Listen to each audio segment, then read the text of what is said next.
আসসালামু আলাইকুম। আমরা এখানে আসছি একটা পাইলের লুড টেস্ট দেখার জন্য। তো এখানে লুড টেস্টের প্রস্তুতি চলছে, এই যে দেখেন বস্তা দিয়ে এবং ফ্রেমিং করা হচ্ছে। তো ভাই এখানে কিসের পাইল, এটা কি পাইল একটু বলেন তো ইঞ্জিনিয়ার সাহেব। এটা হচ্ছে আপনার 132 কেভি ট্রান্সমিশন লাইনের পাইপ।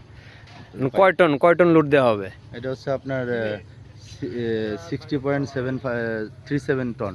মানে 60 টন প্লাস, তাই তো? 60 টন লোড দেওয়া 60 টন লুড দেওয়া হবে একটা পাইলের উপর। এটা কাস্টিং প্রিকাস্ট না কাস্টিং সিটু পাইল এটা কোনটা? হলো এটা হলো কাস্টিং সিটু পাইল। এটা হচ্ছে আপনার ডায়া হচ্ছে 600 ডায়া, এবং হচ্ছে আপনার লেন্থ হচ্ছে আপনার 27 মিটার।